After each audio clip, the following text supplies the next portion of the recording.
flag. I pledge allegiance to the flag of the United States of America and to the republic for which it stands, one nation, under God, indivisible, with liberty and justice for all.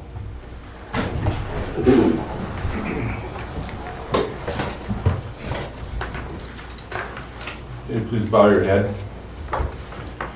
Dear Lord, assist us so that this meeting will be for us who attended an opportunity to learn. In the process of dealing with material issues at hand, may we learn how to treat each other's ideas with reverence and respect. May we discover how to reject ideas without rejecting people. May this meeting be, for each of us, a prayer and a lesson and an opportunity. In your name we pray. Amen. Amen.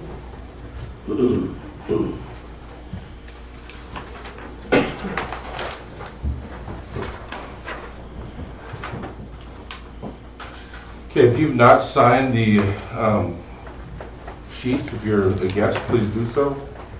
Appreciate that. Reading and approval of minutes from April 18th meeting.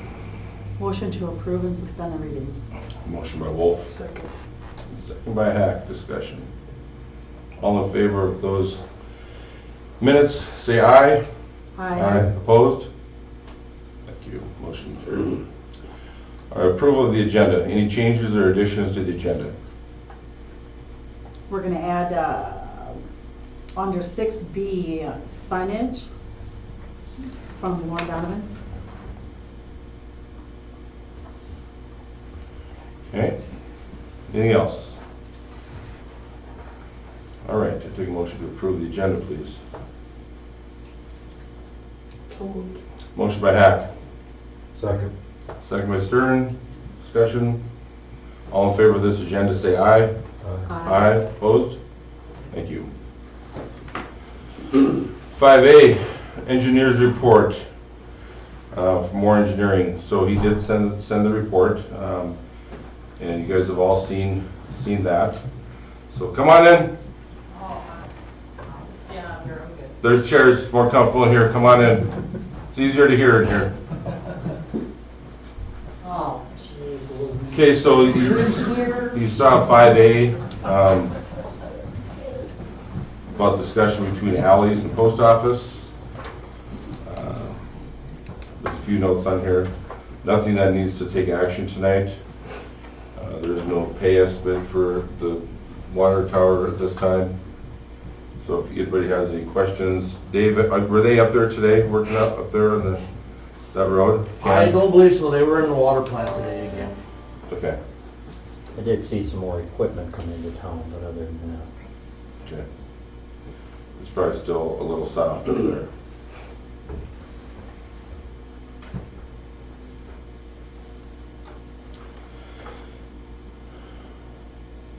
(5B) survey agreement.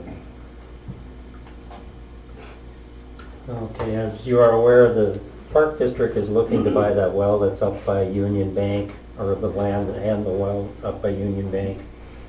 When it was discussed as coming up with the parcel description for that, there were recommendations from several different surveyors, engineers, that that block is unplatted. It would be wise at this time to plat that block, mark the pins, and then have the lots identified for recording.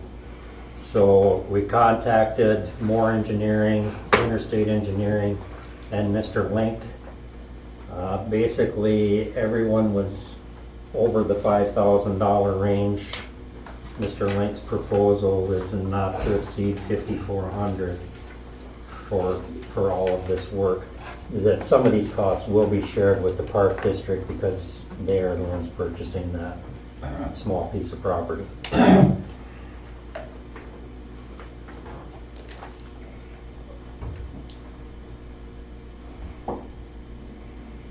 guess if you want to enter into the agreement with Mr. Link, he will make the scheduling arrangements. So it's us and the park board. Correct. 50-50 share that? No, it won't be 50-50 because there's a lot more work involved with making sure the pins and descriptions are right for our property, for the city's property. Okay.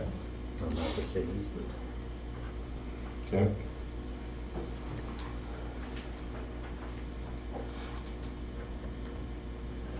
So moved. Okay, we have a motion by Wolf Second. and second by Hack. Discussion. Case, So I guess what are gonna be the benefits on, I guess, our end of this? having the lots identified specifically and measured and surveyed and pinned properly, because there are some pins missing up there at this time. Oh, but that's really not gonna benefit. Taxation purposes, a little bit if there are some discrepancies there. Oh, but the taxation, though, is just gonna be on those people, it's not gonna be on the city. Correct. Correct. But generally, it's better to have these lots identified so that the recording isn't a meets and bounds, it's actually identified as lots and blocks. But yeah, it can go without being done. You know, because the credit union, I guess when they wanted to buy that part of the parking lot, I guess we didn't pay for that, I guess, that survey. Correct. You know, I guess they were the ones that paid for it. And if we want, we can just do the option for him to identify that parcel and do a meets and bounds descriptions for the Parks and Rec. You know, then too, I guess when we wanted to, I guess, bring in some people, you know, that were, I guess, in the county, or by the hospital there, you know, survey, I guess needs to be done. Mhm. Yeah, this is different, And at that time, the city didn't want to pay for that. but we did. Although we never did, I guess, split out those. We never did do the annexation of those properties, no. So then on the survey on them, The annexation survey was done. but not on each lot though, we didn't do the survey, did we? No, they didn't repin anything or any of that. They just did the survey for what was to be annexed. Yeah. No, but it wasn't what we had wanted though. Because we just went off the section line, I think, and tried to do it that way. But there was still irregularities in there that were surveyed to make the description of that annexation plat. right, up complete. the alley, and then we just used that section line as that's what we That's the used for boundary. the boundary for the annexation. Yeah. Yeah. So when this survey is done, does it benefit the Union Bank and that other business that's sitting, or that building that's sitting there? Not necessarily. They've got meets and bounds descriptions. It was just recommended by all these surveyors that within the incorporated limits, these unplatted properties are not a clear definition of who owns what, because every engineer can read that differently. So if it's pinned, then you've got an established location. So if they decided to sell any parcel of property that we're surveying, they would have to pay for the survey to be able to sell? If they were selling portions of that, yes. Okay, but if they sold the whole, If they sold the whole thing, it could still be done on the meets and bounds descriptions, the same way it was originally done. It's, like I say, it's just a matter of clearing up some of the unplatted property within the city. so if we went with option one, we would just be doing the well and the property that the Parks and Rec. In the meets and bounds. Correct. Yes. So if you wanted to amend your... Really won't benefit anything though. I mean, other than, The big benefiter on this would be Parks and Rec. And they would pay their share of that survey to establish that boundary for that property there. As far as everything else, no, it's not a real benefit to the city in any way except that it gets rid of those unplatted properties. Then I would amend my motion to go to option one. Okay. And that's just the meets and bounds, correct, Marty? Correct. Option one, recover existing monuments or set monuments to establish the boundary corner, less the south boundary would be the congressional right-of-way. So, yes. So that'll help the park board Yes. with what they, And that's the amended. What's the amended motion? That's the amended motion. Okay. We have a You have a motion motion by to amend. Wolf that's been amended, I'll make a second. and then we need a second by Hack. Discussion. Casey? So I guess are we gonna straighten up every area in town then? As these things Whether it's comes like up, it survey. would be recommended, yeah, but we're not gonna go out. Look for them. Yeah. I'm not going to look for them. Should we come across another spot where there are questions about this, it would be wise at that time to address them, not to create work or cost for us. Well, but then if we're gonna do this down the road, I don't think this should be all this,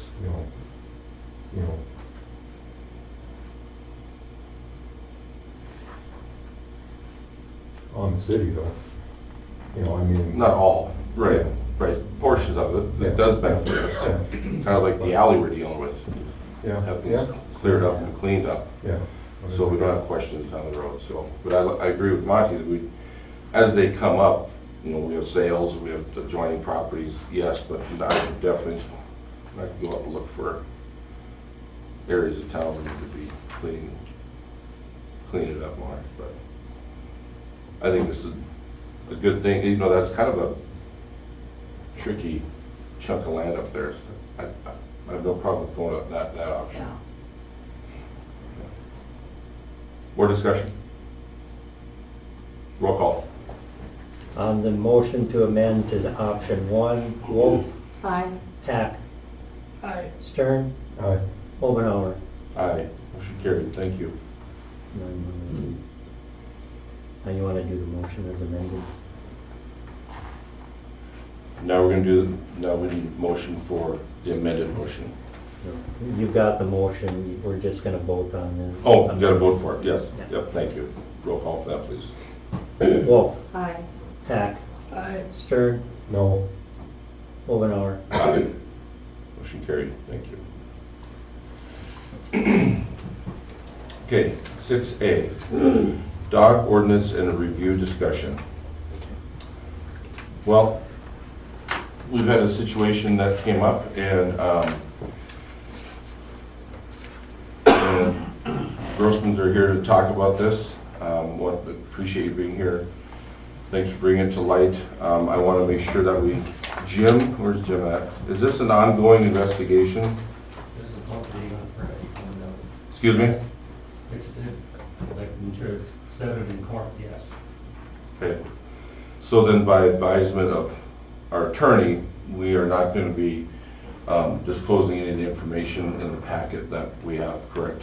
Pat, it's your... Well, there's two things here. There's a court case which is going on before the municipal court, On Friday, yep. and then there's policy matters in terms of the ordinance. So the only things I recommend you discuss tonight would be the policy Okay. issues related to the Okay. ordinance. Okay. So we will not disclose any information. That's fine. Pete, if you and Mandy want to talk about whatever, please feel free. We're not going to address any information here though at this time. Okay. Go ahead. We are Pete and Mandy Grossman, and can we say the That's brief outline? totally, yeah. Last Wednesday, April 27th, in the afternoon, our 6-year-old daughter, Terry, was attacked by a loose dog at the Hazen City Park adjacent to the Parks and Rec shop. Mandy was able to fend off the attack and then call 911. In the aftermath of this, I'd like to kind of dig in. Peter, I'm sorry, 1 second, I'm sorry. Pat, do you want to interject? Well, I think, what you're giving is one version of Okay. events that's appropriate before the court, but Okay. again, it doesn't relate to the policy. Okay. So let's not get into any specifics about your situation. If you want to talk about Hazen's policy, that's what we'll talk about. In reviewing the Thanks, policy, in reviewing the city ordinance, chapter 13 on animals and fowl, it appears that some of the language would be murky and not easy for the average person to interpret. Or it could be open to different interpretations depend on who's reading it and what day it is. One thing that I really take issue with is if I'm reading this correct, and that's an if, a person whose dog attacks somebody could be subject to a fine as low as $100, and I feel that's a little preposterous. I could throw a subway wrapper out my car window leaving here tonight and get a larger ticket than that. I could walk across the street from my house to my neighbor's house and open beer and get a larger citation than that. I feel that a dog attacking somebody should be much, much higher fine. And there's people that may not agree with that, but that's part of our system where we can discuss it. I feel that much, much higher fines and stiffer penalties would be an incentive to some of these dog owners to take more responsible actions with their pets. And it's possible, I wasn't able to find the last time these were updated, but I don't know if it was a year ago or 20 years ago, but part of us coming here tonight is to formally ask you guys to review each and every dog-related police report from the last 5 years, as well as the city commission as a whole, along with city attorney, the police department, Monty Earhart, and any other concerned parties, to review the ordinances and see if there's any room for language clarification or updates. Talking to a lot of people about past incidences, I feel that if better action was taken by the city after some of these incidents that I have paperwork on from some parties involved, this might not have happened. Situations like this, you never know what's going to happen with a dog attacking a child. So, I know it's been brought up before. I have a copy of a Hazen Star article from February 4th, 2021, which outlines issues that were discussed at the City Commission meeting February 1st, 2021, and that tie into a citizen's 2 separate complaints from January 2021 and April of 2020. And both these instances happened within a block of the Hazen Police Department and within about 3 blocks of a city commissioner's house. So if I was an official, I would categorize that as hitting close to home. Because And- it's close to the police station. Yes. And close to the commissioner's house. I don't know how far I should get into conversations I have with different people, but, Well, obviously, your conversations are one-sided, and yes, I I understand. understand that, Peter. And that situation you're talking about was open and closed, and dogs were removed. Yes. No. But was any further action taken on clarifying city ordinances or increasing fines to perhaps prevent it in the future? That's my concern, is to make sure something in the future doesn't happen worse. Sure. And we could raise the fine to $1,000, doesn't mean it's not gonna happen. True, but it could be an incentive. I mean, Sure. I agree, and, I agree with you, Peter, that there are, in my opinion, people that aren't responsible dog owners. I spoke to some city officials from a neighboring community, and once they got some of their language and stuff clarified and updated, their job became a lot easier really quick.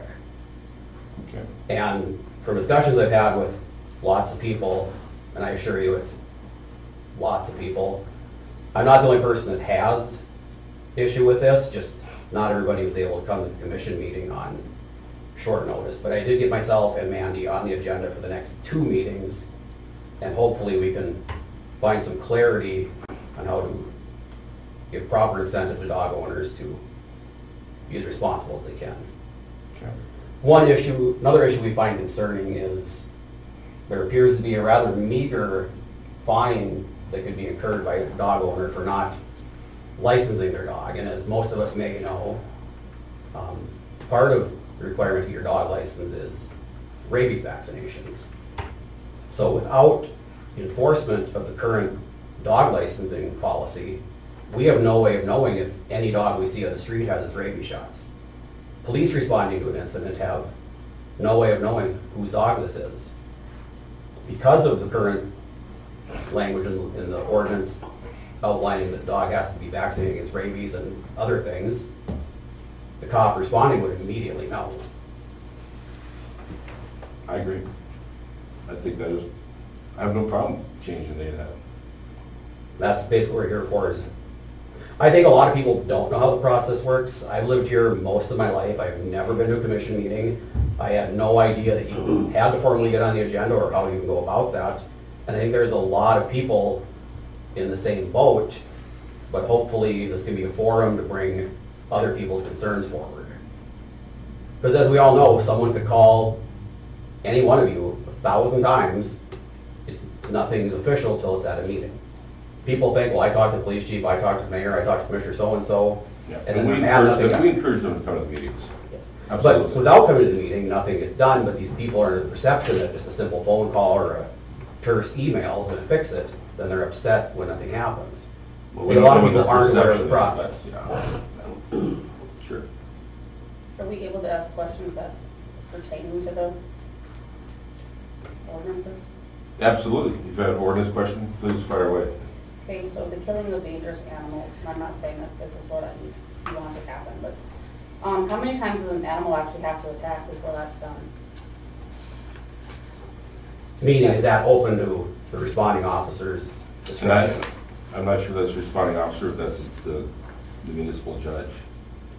I'm not talking about a court order mandating the disposal of a dog. I'm talking officer so-and-so responds to a call, there's a kid laying there after an attack.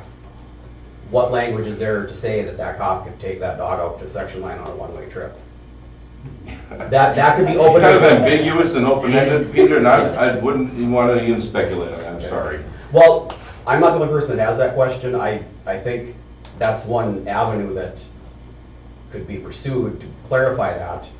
So there's not an issue where one cop's worried, am I doing the right thing, someone can complain. I think there needs to be clarification by the city council, and that clarification directed to the police department. So everybody's And playing on that's the a same sheet double-edged music. sword if they're gonna put a definite clarification on that, because then you're tying their hands. If you put in there that the dog has to attack at least 3 times, the second time it maims and possibly injures that child for life, and he cannot dispose of that dog because it says it has to attack at least 3 times, his hands are tied. This way, it's up to the responding officer or the judge in the court to decide. But if you want to have it a specific number of times, it can be done that way. But then if that dog attacks a child the first time and maims it, and the officer deems it necessary to shoot the dog because he can't contain it, his hands are tied. Okay. So, you know, that's a tough one. I feel that's one thing that could maybe not be completely solved, but be made less murky.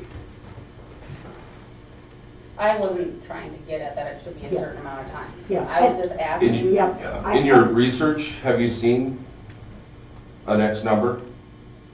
3 times? No, but Have you seen anything in your research that shows that I have in not. this It's a situation? question that came up, Okay. and Okay. I I was just gonna say, didn't if you know. did, that'd be good for us to have. I haven't done much research because I wasn't planning on being here tonight, but I certainly can. And another question I have is if it did attack multiple times, again, what would the severity of the attack have to be? Like, that would be, I guess, up to discretion. Would the owner be responsible for the person's medical bills then? Is that something that has to be wrote, or is that like part of the law part? I didn't hear that question.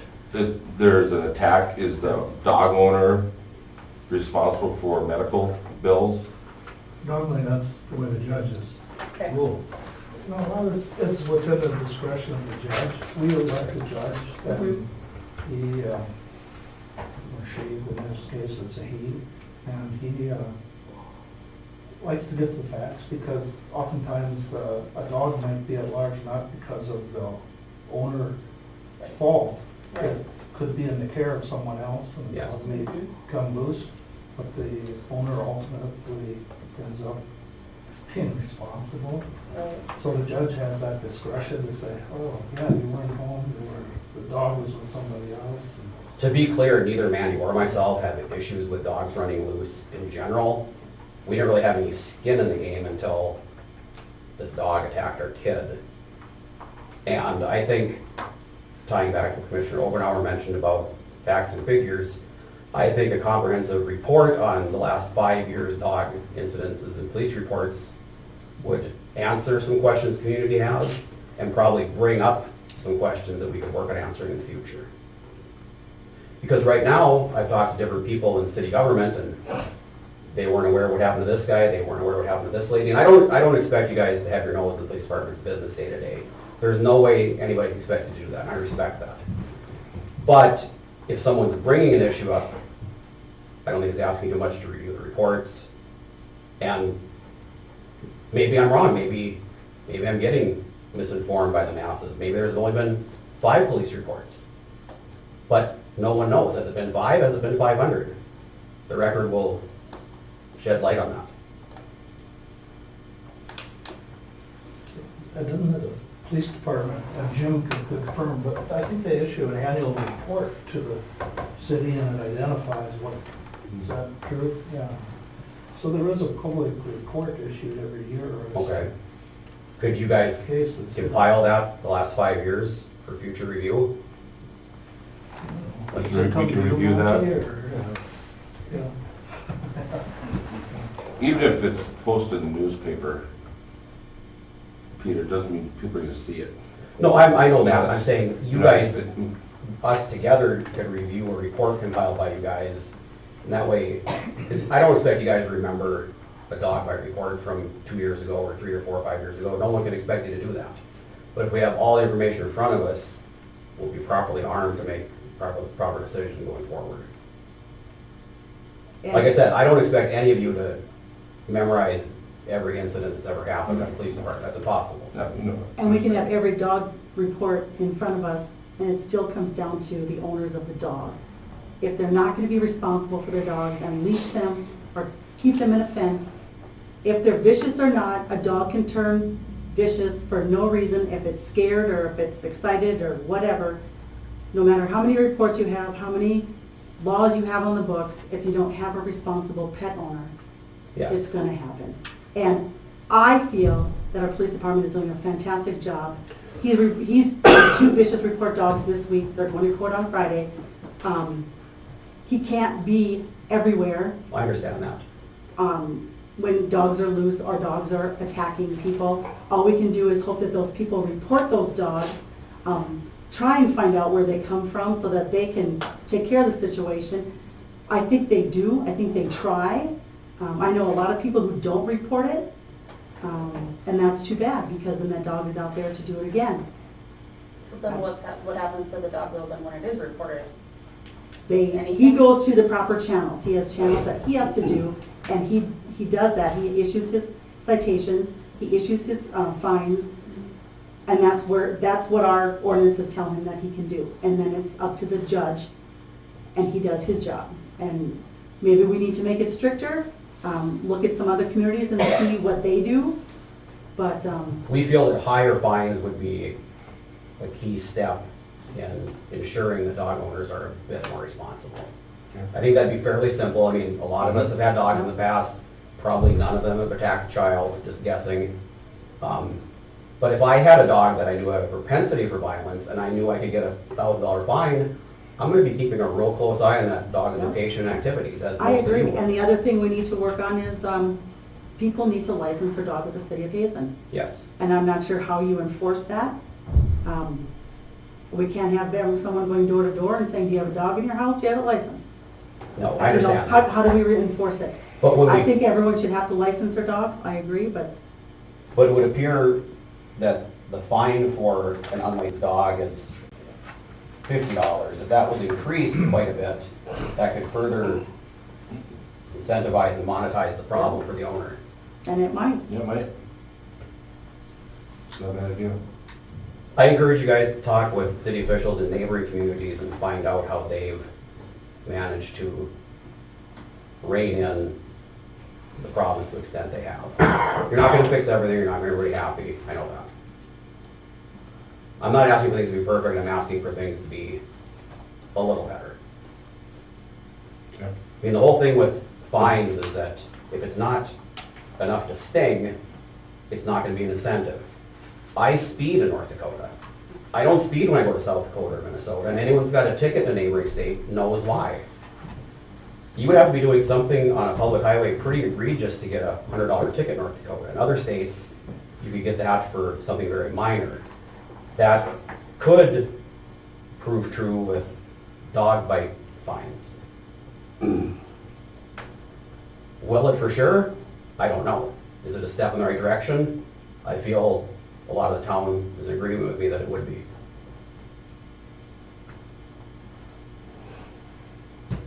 On our ordinance, does it say what the judge has a range of from $100 to $1,000, or is it totally up to him? Vicious dogs are an infraction, and infraction penalties are set under state statute. And under the nuisance part, it's frightened to know you bark at or chase any person or vehicle. There's other things on with law barking. Haven't been vaccinated against rabies if over 6 months of age, don't have a valid license tag. The police department shall be authorized to take up any dog, whether licensed or otherwise, which is in violation. It will be declared a nuisance if it falls under one or all of the above. What actually happens to the dog? How many offenses does that take for that to happen? Do they just have to, make sure they get their rabies vaccines in, or do they have fines for all that stuff too? I didn't read all through it yet, so just a question I have, like, is that going to be, how many offenses do they have to take up with that, or is it just per time that they fetch that? That's just a question. Okay. Pat, is there anything else you can add to this? No, I think it's a good topic to discuss, and there's some other things too, we still have impound provisions, we don't have impound. We can contract with somebody if we need to. I mean, there's obviously some areas that can be improved in the ordinance, and so I'm sure the commission will discuss that and decide what you want to do. Thank you. Appreciate you guys being here. Anything else you want to say? Okay. That's it. Thank you. All right. Thank you, guys. You're welcome to stay for the entirety of the meeting if you want. Oh. What? Oh. I just had a question. Can you tell us your name, please? Danny Albertson. And I just had a question on the topic of that. How would you know, how would the owner even know if the dog is vicious or not? Because there's plenty of owners out there that say that the dog is not vicious and then could very well be vicious. I mean, I watched someone put a dog in the house and had no clue, and the dog got out of the gate and then came at me, and I mean, obviously I didn't report it or anything because the dog was doing his job. I was on his property. I was delivering a package, so he was doing his job. He was protecting his property, But he had escaped through a part of the fence that was broken, and the owner immediately fixed it and stuff like that. But that owner said, well, my dog has never done that before, and it's like, how can you sit here and say I'm just saying in general, how do you deem if it's vicious or not, because you don't know, not even the owner knows. You could sit here, like you said, and say that, that dog can turn at any point in time, and they can. You can't sit here and be like, oh, this dog's vicious, so I'm going to tie him up and keep him locked up in a gate when you don't know. You yourself think, oh, my dog's the sweetest thing, and then there you go, something does happen. I'm just curious. Well, I don't think we call a dog vicious until it attacks. And we do have that in our ordinance that says, if a dog bites or attempts to bite any person, dog or other animal, at large or chases or otherwise attempts to catch a person, then he will be presumed to be vicious. And that's what our ordinance states. Yes, sir. Just. Can you state your name, please? Oh, Ron Conversion. I'm a dog owner. When my dog barks at people, definitely define an attack. So that, because he barks, and if there's kids around, you swear he attacked us. But he's from me to you. So I'm just saying, let's have that. That's a pretty vague description as well. My ex-wife's dog would run straight up to you and bark up to I your know. feet. Never touch you, but it would scare the crap out of you, even though she was this big, Oh, yeah. you know. I agree. Yeah. Yeah, we just need Yeah. Scared me. Any other comments? Yes, ma'am. But if they came onto your property, does your dog has the right to defend your? She'd go on the street though. Huh? Yeah, if you want to call it defending. I don't know what the word, the definition of defense is either, so. I mean, protecting my property. Yeah. Then Sure that's in the ordinance, it has to, Is if it? you're on your property. it's okay, like, Yeah. If you like go into somebody else's property, if your dog goes into somebody there else's you property. go. Okay. Pretty sure it says. Hey, we're gonna move on. I'm just curious. Okay, we're moving down to 8A. Site authorization, sorry, 6B. Sorry, Lauren. Are you ready? 6B, come on up, Lauren. You're on the agenda. Well, I just wanted to bring you a little update from the Hazen Chalk Fest Committee. You know, just for general information, last year we raised about $45,000. And with that particular pot of money, we developed the musical instrument park. And so we spent about $30,000 on the musical instruments and about $10,000 on the mulch and the kind of surrounding, whatever that's called, that holds the mulch in place. So we have about $4,000 remaining, and we had, our plan with that money was to put some signage at the park so that people driving for both directions are, you know, aware of what the opportunity is there for their kids or themselves. So we had this designed by a Bismarck sign company guy, named Scott Pina. He works for Man Sign. So he came up and kind of looked around I've seen it. the park, and he shot us an idea or two. Is anybody interested? Keep that a copy. Yeah.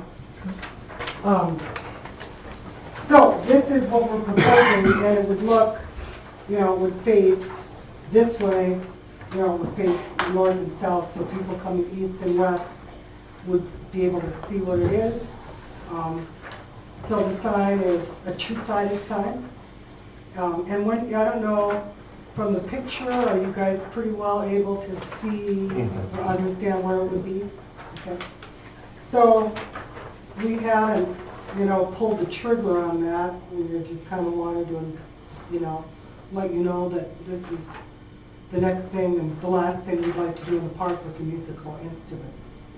So it is a fancy word product that I take to be some kind of a very compressed polymer product. And the structural steel holds it in place. So the company would manufacture the sign and install it. So our thinking was to make it easy for the guys who do the trimming and the mowing, is to put a pad under the, you know. You're reading my mind, Lauren. Yeah, so it's as long as the outline of the sign. So is Dave's. So they can just Yeah. come around the sign with their mower. So if you all like it, we'll just go ahead and we'd like to have it in place before the chalk fest. What's the cost? This is about $3,900. Do we have any Eagle Scout kiddos coming up? Not bad, no. No. None that have contacted us. Gotcha. Okay. Yeah, that would be nice. And that includes installation, Lauren. Yes. Okay. Yeah. Two-sided. It is. This bid is 4 feet by 8, which I don't know how long this table is. About 10. So I mean, it would be a substantial piece. Yeah. Okay. So, And that covers concrete too, the 3,900? no. How much is concrete? Good thought. We do have some leftover mulch in that Order. ordering stuff. Mhm. So that's possibly, you know. When's Chalk Fest again, Lauren? You want to remind us of that date? Chalk Fest is August 17th and 18th.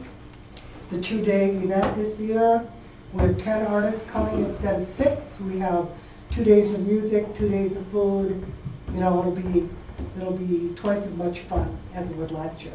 So the other thing that we were talking about doing, and I alluded to this last time I was here, but these chalk artists are also very good at doing upright murals, and they do as much mural work as they do chalk work. And so we had talked, last year we had a very, I thought, beautiful portrait of Bonnie Johnson that the artist did, and so we thought it would be fun to have that custom or tradition of a portrait continue. So we thought about doing one with the tiger lilies.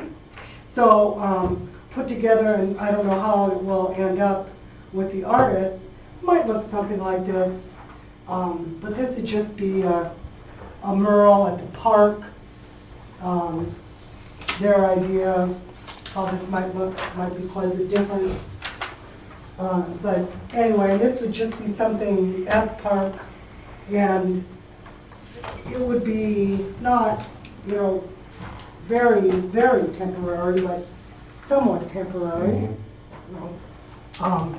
You know, it would only last as long as the materials and so forth. And our thought about any murals that we end up with after the Chalk Fest is that we would put them on the way back of the property to kind of Mhm.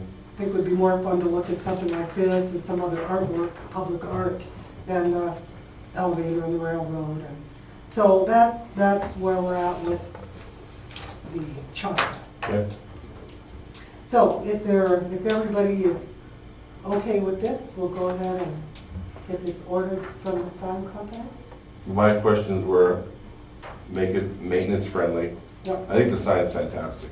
Okay. Maintenance friendly, and don't hit the sprinkler system when you're digging up. Those are my only Yeah, concerns. yeah, But we already other moved than it that, a head or two, but yeah. When do you have to put the order in to secure this? Well, Sooner the I better. can't remember what he said, but I think we're probably at least 8 weeks out. Right, okay. Okay. Yeah. Jerry, is anybody allowed to comment on this?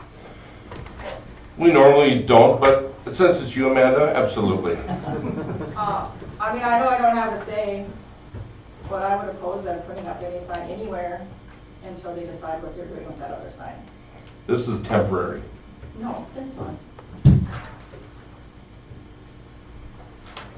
That's not temporary. No, that's not temporary. I thought you meant the one at Tiger Lily.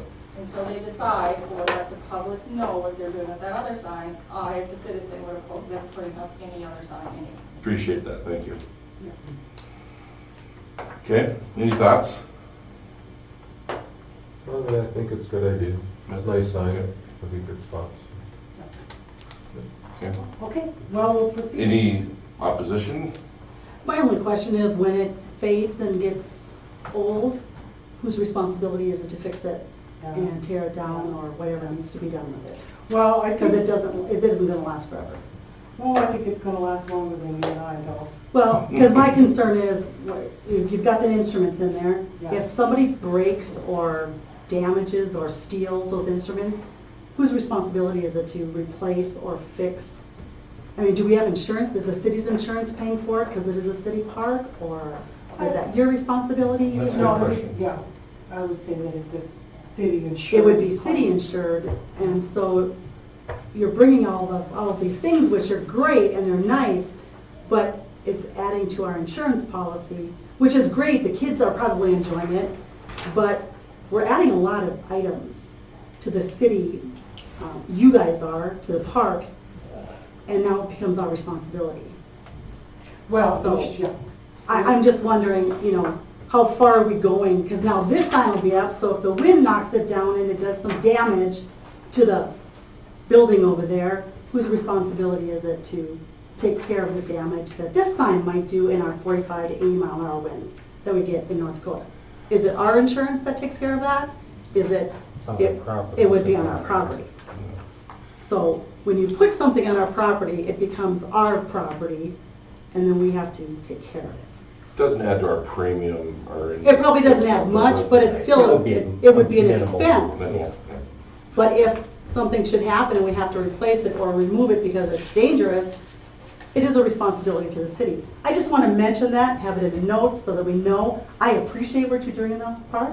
I think it's nice, but at what point is the park going to be full and it's done?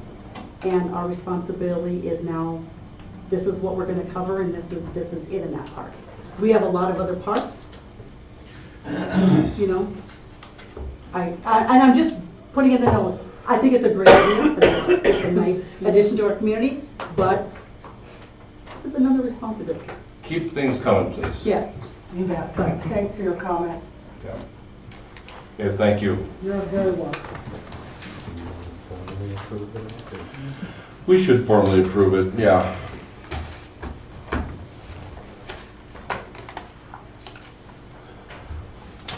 Move to approve the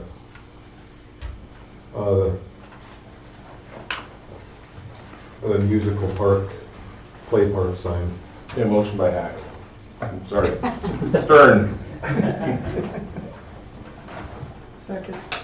Thank you. Second by Hack. Discussion. Casey. So I guess we're not gonna, we're not gonna have to pay, I guess, on the sign, right? No. No. Okay. Yeah, that's been fun. Roll call. Stern, Aye. Hack, Aye. Wolf, Aye. Omenauer. Aye, motion carried, thank you. Now we'll go on to 8A. If anybody in the audience wants to leave, feel free, you're not going to offend us. Site authorization, it's your time of the year. It is, again, those years keep going faster and faster. Hazen Winter Sports would like the city to approve our site authorizations for us to continue conducting our games of chance at Bison, Long Shots, Boxes, and Dunes. Okay. Any questions? So is blackjack done forever, like card dealing blackjack? Forever, I don't know about Okay, forever. about forever. Let me take the word forever back. Okay, it is done for the foreseeable future. Okay. It just, the interest just was not there anymore. These The electronic games are pretty. They're just so much more fun and so many more people can participate Looks in like them. it. That, you know, and of course, the blackjack is very labor intensive and Sure. it was tough to find people to do it. Mhm. And so, yeah, this just works much better. Sure, thank you. Yeah, we have the electronics and then we also have a paper pull-tab dispensing device at each one of the sites also. So for the people that are still like the old-fashioned way, those are there too. Mm-hmm. Great, thank you. We do need a motion, correct, Monty? Correct. So moved. Motion by Wolf, Second. second by Stern. Discussion. Roll call. Wolf, Aye. Stern, Aye. Hack, Aye. Omenauer. Aye. Motion carried. Thank you. Thank you, see you in a year. Yep. Yes, I am leaving, I'm sticking to the rest. Bye. Don't blame you. See you, Pete, Maddie, thank you. All right, 8B, building permit with variance from Cheryl Claris. She is purchasing a Northland shed, 10 foot by 16 foot. She was intending to place it on her properties back in this area on here. It does create an issue because it is on the property line, even though she owns all 4 of those properties. Should one of them sell at a later time, this shed will be crossing more than one property. So at that, then she did request a 9-foot rear yard variance because the other garage is 16 feet from the alley, and she was intending to set this one at the same line of sight in the alley. And the current requirements are 25 feet in the alley, in the backyard. Same line of sight as this Well, yeah, garage? Actually, it's not her garage, it's the one to the south. The other property owner to the south apparently had a variance in the past and is that close to the alley. This is gonna be a greenhouse type building, so she needs exposure to the sun. So being on the property line, that's her own problem, right? That's not our problem. If she sells the property, she has to deal with the, Yeah, but it's not a good idea to have a building on the property line to start with, so. So I guess even if she were to join the two, I guess, properties and get it, I guess, Re-identified. I guess, platted, it would be okay. true. Yeah? Yeah. I had to throw that out there. But we're not paying for the plant. Okay, we're not paying for this one. Okay, No. What's the wishes of the board?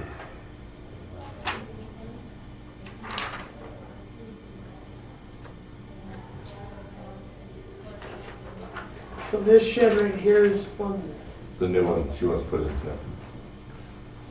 in. And the garage on the property on the end of the garage, that's closer to the alley as well. It would be in the line of sight with that one. okay. That's what happens when you allow those things to happen. Kind of set a precedent. That was way before us, so. The 16 feet isn't a real bad issue. Right. You know, Yeah. there's a lot of properties closer than 16 feet in our alleys, so, Mm-hmm. or sheds, I should say. Yeah. There a way she can move that to the, I'm guessing that's to the north, this way? Again, I don't think that's our problem. Yeah, That's not a boundary. if you don't approve the variance or whatever, she wouldn't even need approval if she doesn't need a variance to put that shed back anywhere else on the property. Yeah. She was using that location because there is already a concrete pad there, Mm, which crosses the property line as well. that wasn't approved before, I'm sure. That was approved many, many years It ago. was, yeah.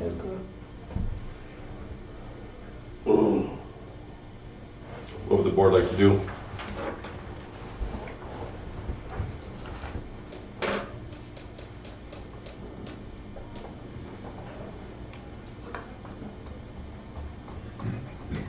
I guess I don't like this idea, but I'd be really willing to relook at if she moves off the property line. So basically, you're not allowing her the variance. She's not asking for the approval of the spot she's doing it. She's asking for the variance, right? Correct, Yeah. correct. So basically, you would not be approving the variance. Right. Yeah. As Pat has said in the past, you do a motion to approve the building permit and variance, and if you don't want it, you vote it down. We would vote it down. Okay, all right. I didn't know if it was just, And vote it down. or a lack of a motion would just, Or, that's not a good. you should have, okay, okay. It's on your- That's not a good I'll make a thing. motion for that then. Okay, we have a motion by Second. Hack, second by Wolf. Discussion? So what's the motion, I guess? The motion is to allow it. To allow the Motion to approve the variance. building permit Okay. and variance. Okay. Okay, roll call. You don't have a second, or did you second? Yes. Yep, Okay, yep, I'm sorry. sorry, I didn't hear. You're ready. Hack, No, Wolf, I, Stern, No, Obenauer. No. Motion failed. I'll let her know if she wants to resubmit something.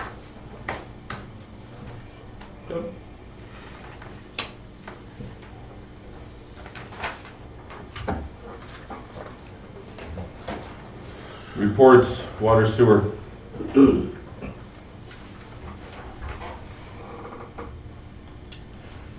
Okay.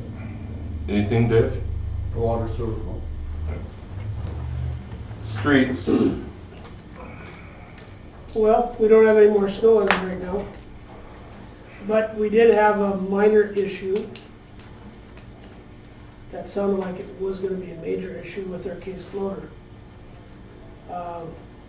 What sounded like it was gonna be a big bill, 5,000 or more, ended up being a small one. Some O-rings, minor, we did had to mobilize the guy, it was under the 1,000. We did that to get him up here to look at it. But I make a motion that we approve the cost of that in the amount of $1498.17. which has already been, the work has been done. Right, right. And we had to because we had snow. Yeah, we had potential of more snow coming, which, you know, so. And, go ahead, Jason, sorry. No, you're fine. You're I'll wait till discussion. I just wanted it again, you know, we put the blade on record. I wanted this on record too, even though we went forward with it, so. I will second this motion. Okay, we have a motion and a second by Wolf. Discussion. We were worried that it was going to be about a $5,000 bill. If that was the case, we probably would have sidelined it, understanding that we had our other payloader, we had skid steer, we had the John Deere tractor. I thought about calling and talking to Free Cargus because he's got a big payloader if we needed it, but that was right after our storm, and then we were looking at the next storm coming in, which we luckily got 2 inches of rain and didn't get a lot of snow. So that's why we decided to get it fixed, and we're glad it was only $1,400. I will say that loader has a, we'll just call it a posi rear end. So if anybody knows about a posi rear end, it feels like you're constantly in front wheel drive and it. You're talking two different loaders. Does Oh, that's the John Deere? John Deere was this $1,400 one. Yeah, the case has The the, case Oh, is the my one bad, where- my bad. The case is the one that I had the mechanic come out of Bismarck on. And Sorry, this is we on the changed, John it Deere. has differential noise or posi, Yes. posi traction noise and brake noise. And it is pretty severe. The mechanic that was up said it isn't hurting it right now. He said we changed hydraulics, oils on it. They're hoping that'll solve it. If he said to put a few more hours on it, maybe change oil again. If that doesn't cure it, then we want to fix it. Looking at right around $20,000. and that's our newer of the two That's loaders. on the case. Yeah. Did you think about doing an oil sample on it? We will this next go around. Yeah, let's deal with the motion on the table. So we have a motion and a second for the $1,400 And that's on the John Deere. on the Sorry, John my Deere. bad. Yeah, no, that's fine. Any more discussion? Roll call. Hack, Aye. Wolf, Aye. Stern, Aye. Omenauer. Aye, motion carried. So hopefully our newer loader doesn't need a $20,000. Because We're then gonna monitor the oil and try to get a few more hours on it and see if this new oil will work into the clutches and get them to release or whatever is what he suggested. So we'll try to put 50, 100 hours on it and see how bad it gets, if it gets better or it doesn't get. But he said it's okay to use it this way, Yeah. but it is really noisy. We were more concerned of something, you know, letting it go and becoming a gigantic problem, if you will. Well, if it's a $20,000 fix, do you put 20,000 into it, Casey? I mean, well, it's a new loader, 150,000? I would say that one probably closer to 2. Okay. I would guess. I was gonna say, in the last one, I think that we sold that was used, that one had like 9,000 hours, I think we got, I mean, I guess 40-some thousand for it or something. Yeah. This one's got, I think, 2,600. 2,600, yeah, so. Yeah. Okay. Well, keep your fingers crossed. How's the new street sweeper? The guys really like it, it's working well. I saw him Yeah, out with both it. out today again. I actually followed him a little bit and does a nice job Yeah, too. it's, Yeah. they almost prefer that one over the old mechanical one now, as Mhm. far as the job that it does. Yeah. Okay. Anything else, Jason? Dave? Talk about the oil real quick. Tar. Mercer County said they would turn back, their tar kettle back on for us as a big storage tank if we need to get back to crack sealing or whatever. And Monty talked to them also or whatever. Probably after cleanup week and everything goes good, we'll try to do some crack sealing again. Okay. Thank you. Casey, finance, busing? I don't have anything this time. Okay, thank you. Please, in No, nothing at this time. Buster. We're going to, we did get word from Lewis and Clark Development that they are going to be, they're looking for a request for a proposal to do some workforce development. There's some COVID money that's floating around yet in North Dakota, and what they've decided to do is allocate money to the 8 different regions in North Dakota, and Lewis and Clark Development happens to be our central area where the money's going to go. So they're looking for a request for proposals in terms of what we might do, and so our plan is to probably turn this over to our MCED, I call it our MCED grant writing crew, and see what we can do about that, and maybe we can be successful. One of the things about this one is that it's not going to be nearly as labor intensive in doing the application as those big federal EDA grants. So hopefully that'll be, that will be something that we'll be able to take advantage of. Okay. The other thing that I would mention is that this is a little ways off, but Beulah is going to be hosting the Economic Development North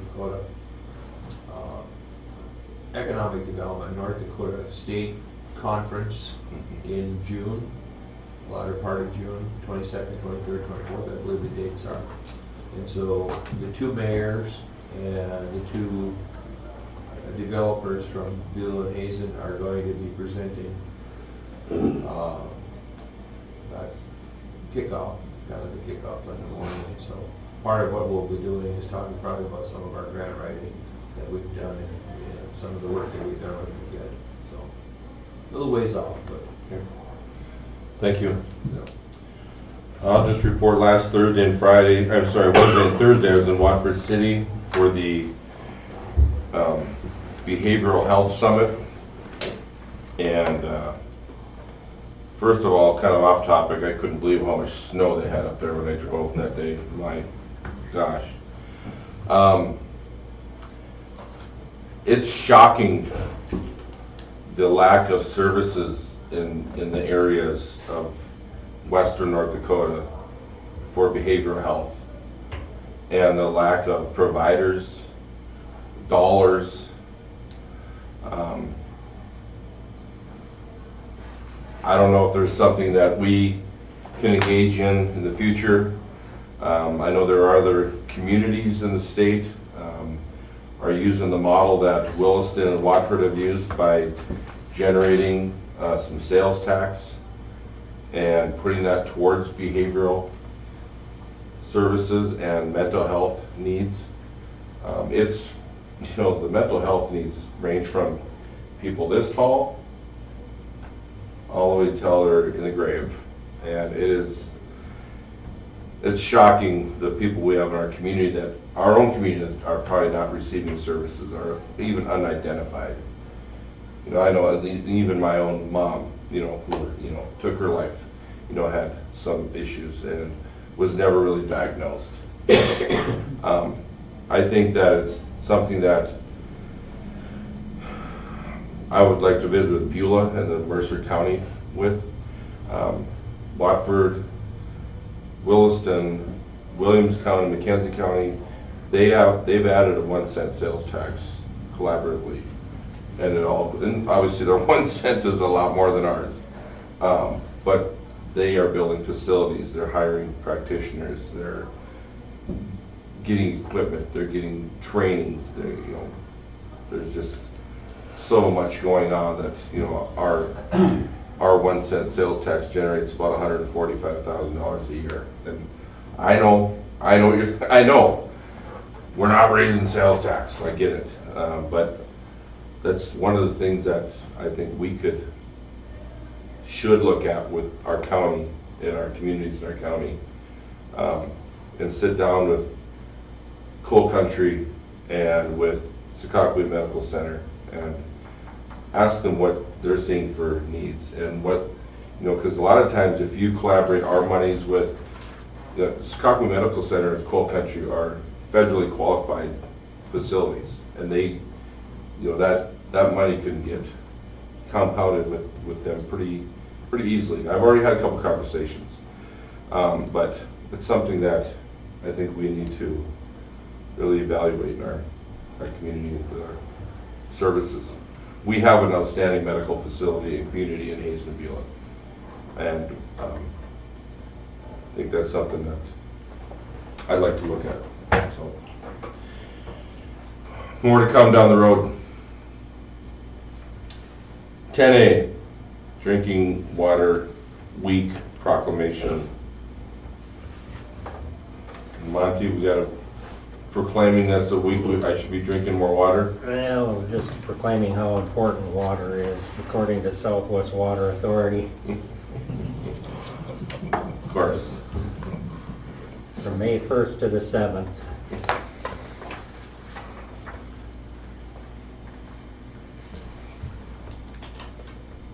Do we need to just make a motion to recognize it? Okay. So moved. Motion by Stern. Second. Second by Hack. Discussion? All in favor say aye. Aye. Opposed? Thank you.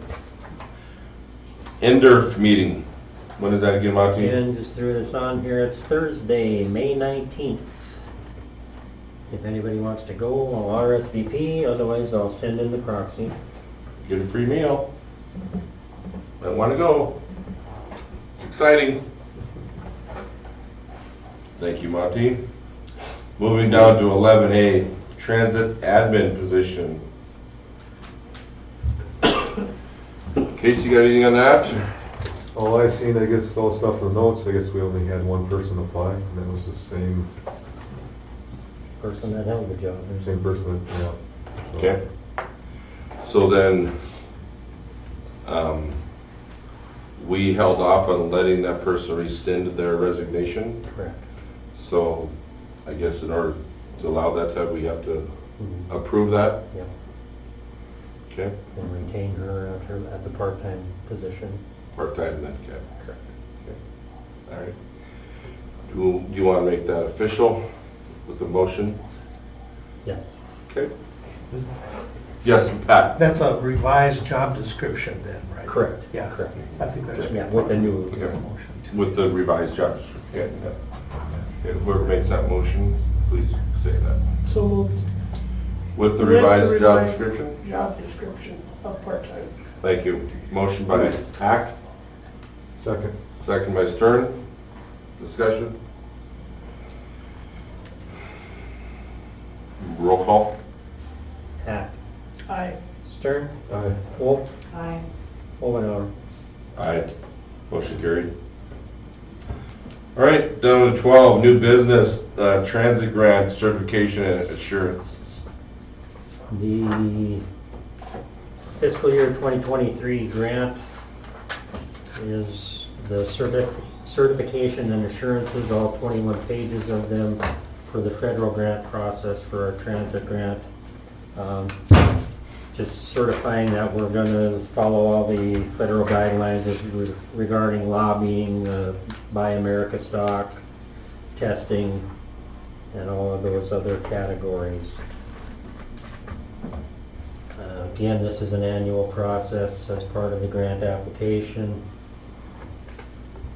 So need your approval for me to sign and then get it to Attorney Donovan for his affirmation that we have the authority to apply for these grants. Motion approved. Okay, motion by Hack to approve, Second. second by Wolf. Discussion? You need a roll call, Monty? Or just, No, you can okay. voice. All in favor, say aye. Aye. Opposed? Thank you. Before we move down to 12B, I want to just go back up Pat, did you send me, just me that information on what you saw on dog ordinances? Other, No, that one. that one to everybody? Okay. Yeah. But what It went to me and I sent it to Okay, thank you. So if you haven't looked at that, let's make sure we take a peek at that and see what other Yeah, and that was actually more to do with prohibiting certain breeds. breeds, Yeah, which is a little different than now. Actually, that's what Peter had first expressed to me in a phone conversation Yep. last week, was he wanted to prohibit all, certain kinds of breeds coming Mhm. into Hazen, but Yeah. now he's changed it to enhancing the penalty. yeah, So yeah. it's probably not quite as appropriate, but it gives some information anyway. Okay. So just make sure we're aware of that, and they're gonna be back on the agenda for the next 2 meetings. So let's put our heads together. 12B, road chip storage. Go ahead, Dave. Aztec contacted me last week. They're doing some chip sealing on 200 in the area. And they did the chip sealing during the Hazen Street project, so they knew where the pile was north of Cenex. So he contacted me and was wondering if it was possible to store their chips up there for this street project. I figured about 3,000 ton. Okay. Figured week to maybe 3 weeks. And then I did inform him that we had a pile of chips left over from our street project. And he said he was gonna swing through on Sunday and take a 5-gallon pail sample and take it to their lab to see if it's still clean enough to use. And if so, they'd be probably interested in purchasing that pile. Okay. So, Okay. You don't have an issue with that pile up there with the 3,000 tons to store? no, I think we later can on? make room for them up there, and I'm sure they do a good job of cleaning up They do. whatever would be left when they leave. But I told them I'd let you guys make the decision Okay. on if they store them there or if they Okay. purchase our pile. No issues with that? Great. So let them know. Okay. Good to go. Thank you. Okay, designate the official newspaper. This is a requirement under North Dakota statute. If the paper is published within the city, it's just a matter of designating them. If there wasn't a paper published within the city, you would have to do a resolution to have a different newspaper authorized as the official newspaper. So we just need a motion designating our locally printed paper. Okay. So moved. Motion by Wolf, Second. second by Stern. Discussion. All in favor say aye. Aye. Opposed? Motion carried. No opposition, Daniel? Nope. Okay. It must be county paper. All right. Siren Radio, Fire Department. So, Boy, Corey, you got to hang out the whole meeting. Let's tell what you learned tonight. so, I know Monty said he gave you guys all Yep. homework and seen anyways. Yep. So, I think you guys know about the Siren Radio project, Storage State's forcing us to do this. So this is the quote I built for the city. There's 10 portables, there's 2 truck radios, one for the rescue truck that we get reimbursed from the county, and then your city pumper. And then 2 base station radios that go inside the building. So I broke down, I made this quote for you guys, and broke it down on the last page. The total bill is gonna be $53,000, and then the state right now gives you $1,500 per radio, so you're getting 21,000 back. And then when it's all over and done, you'll owe somewhere 32,000, and that includes installation and everything. So, it takes about, from the time we order them, it takes about 6 months to get them. The money's not due until they are shipped, so the money wouldn't be due until 5-6 months whenever they actually put them in the mail. So, should still be this year, from what I'm told, so. How do we pay for that? And as you are aware, we did put extra money into the police department and our general fund radio budget to cover as much of this cost as we can. We may have to take a little bit out, or transfer a little bit out of the equipment reserve, just to make sure it's all covered. But there are funds available under the general fund to make sure that we cover these and the police department radios.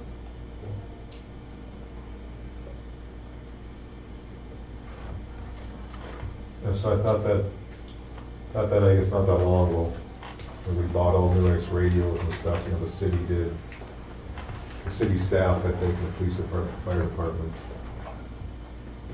a lot of stuff is now, Yeah. Since they stuff's changed, no good now, or? yeah, they changed the banding on all of that, so they're basically forcing you to buy new radios. Okay. Yeah.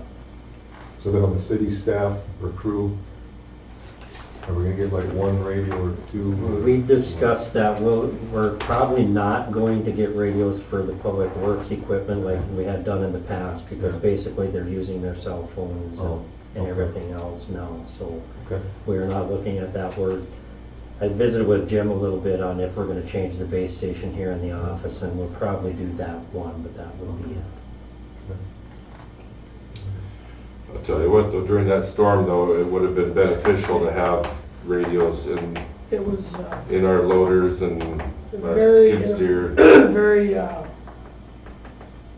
I'm speaking from running the tractor one night, it wasn't as handy. And I know radios are expensive. It's not handy. Ours are all really old, everything. Yeah. Your guys are. But no, you guys are all, you're just talking, you don't use the repeater much or anything? I think it runs through, but we wouldn't need it if we Yeah, I could was get gonna the say, city. they could Just use use that. those Yeah, we would need radios the if repeater, I it's think just a everything we matter have of runs through the repeater and all. trying to keep them up and running. Yeah. Would be the only issue with those. If something goes down, Yeah. you're never gonna find a part for it unless you rob some old stuff. You Well, guys that's what I hadn't thought about it yet, because our radios, I was gonna try and sell them, but you know, you guys want to see the real ones stuff a lot more, so. But when it's all said and done, I was gonna try and sell them, but there's not really a market for these old radios anymore, they're narrowband. But the reason we need them is we need to talk to the county. We don't, and then we talk to ourselves. But I could probably sell some to you guys, and you could put them in your equipment, because just use the you could talk just around use a channel. talk around channel. It worked perfectly fine for that. There's nothing wrong with our radios, except for the state mandated going to 800 megahertz trunking system. So therefore, I cannot talk to county anymore. It's, Well, and I don't know how much money I want to spend on one or two storms a year is what we use them for, you know. Oh, Well, Yeah. we can go that route. yeah, we'd have to talk about that later, but. Right. Yeah, but when we, Some of these radios, I'd have to look back and see how many radios you guys actually purchased 10, 15 years ago, how many you actually own, and how many are the real ones. But if you really own some of them, I can just give them to you, or give them back to you guys, I don't know. Are there issues with FCC stuff? They would all have to be reprogrammed. Because I know there were a lot of letters going around when that first passed on this narrow banding or whatever, that you need to comply with FCC requirements for these radios, or there were some penalties involved. But every farmer in the world's got radios. Yeah. I mean, and they have their own private radios that are just on their own private talk around channel, which city has a talk around channel, so. Yeah. I don't know if you, technically you're government, so I don't know if you fall under them rules or not, Yeah. or we just get by with it. But More research. yeah. So when do you need an answer from us? Well, so this quote is good for only so many days, and then Motorola likes doing price hikes twice a year or so. They haven't done a price hike yet. No, everybody else is, so they probably. I know they're coming soon, and he told me that they're probably coming soon, so like I said, it takes 6 months to get them. Bueller Radio ordered radios, Nancy told me ambulance ordered radios. Ambulance did. By the first of the year, Mercer County Dispatch wants to be switched over to this. They're gonna have to keep their old system running for a while until the whole county switches over. But if it takes 6 months to get them, another good month to get them installed. So sooner. So Monty, our equipment budget and transferring some money to sales tax dollars, or what do you think? No, we've got technology and equipment reserves in the general fund. Yeah. So it's just a matter of taking some of those that we've been holding for a while. So I guess is there So is this the only, I guess, like brand of radio? Just No, this? you can go with VF Johnson, but I did my research on both of these, and I would much rather go with Motorola. They are more expensive, but I think they're a better radio, and they're gonna work better. And the guys are in Bismarck that service them, and that's what the county went with, and that's what Buell is going with. So I wanna stay the same, because I don't very rarely ever take a truck to Minot, and that's the closest guy that does Kenwood, VF Johnson. So we do all of our services in Bismarck, so if there's something wrong, it's closer than Minot too, so. I think that's the brand that the ambulance went with also. Yeah, pretty much everyone's going with them. They are more expensive than Kenwood, but I think they're a better product. Okay, we need to make it official then. I will make that motion. Motion by Nancy to invest in radios. Second. Second by Stern. Any more discussion? Roll call. Wolf, Aye. Stern, Aye. Hack, I, Omenauer. Aye. 10-4. Okay, thank you.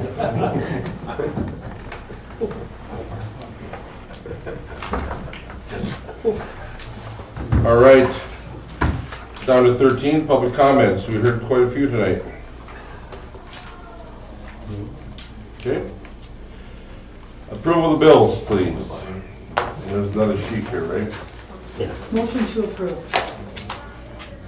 Motion by Wolf. Second. Second by Stern. Discussion?